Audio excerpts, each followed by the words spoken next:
பழமொழிக்கு ஏற்ற அவங்களாலேயும் உங்களுக்கு எதிர்காலத்தில் ஒரு ஆதாயம் உண்டு. ஆதாயம் இருக்குன்றதுனால நீங்கள் பார்த்து பேசணுன்றது கிடையாது.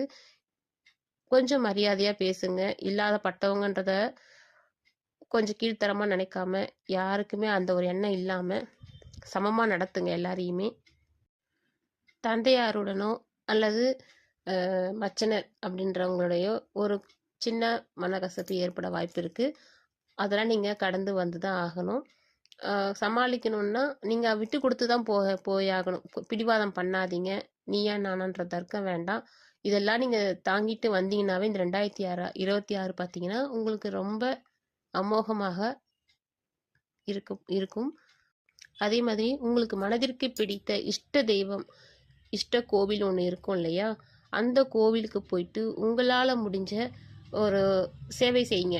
அங்கே க்ளீன் பண்ணி தரது, சாமிக்கு சாற்றக்கூடிய துணிகளை துவைச்சி தரது, அந்த பூஜை பாத்திரங்களை தேய்த்து தரது, கோவில் கோபுரம் அனுபவி உத்தரவு கொடுத்தாங்கன்னா அவங்ககிட்ட கேட்டு அந்த அங்கே இருக்கிற ஒட்டடைகள்லாம் க்ளீன் பண்ணுறது, இதை மாதிரி சின்ன சின்ன விஷயங்கள். அங்கே மாடுங்க இருந்துச்சுன்னா அந்த தொழுவத்தை க்ளீன் பண்ணுறது.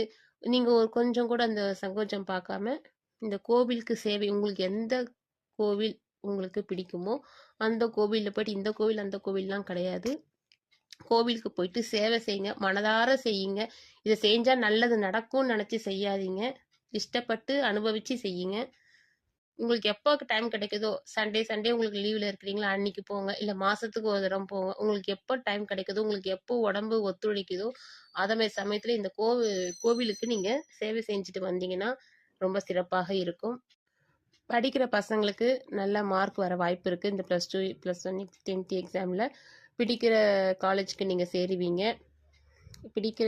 நீங்கள் கிடைக்கக்கூடிய கோர்ஸ் கிடைக்கும்.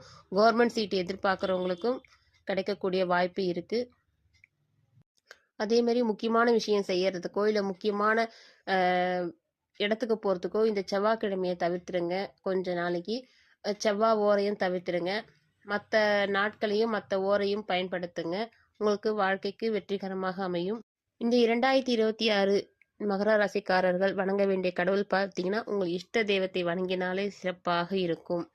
அவர்களுக்கு தேவையான பூவு விளக்கேற்றுவது இதை மாதிரி நீங்கள் செஞ்சுட்டு வந்தாலே போதுமானது. இந்த கோவிலுக்கு போங்க அந்த கோவிலுக்கு போங்கன்றது மகர ராசிக்கு தேவையில்லை. உங்களுக்கு இஷ்ட தெய்வத்தைக்கு மட்டும் நீங்கள் வணங்கி வந்தீங்கன்னா ரொம்ப சிறப்பாக இருக்கும். இந்த 2026 உங்களுக்கு வாழ்வில் பிரகாசமாக இருக்க வாழ்த்துக்கள். நன்றி, வணக்கம். உங்கள் ஜோதிடர் கவிதா.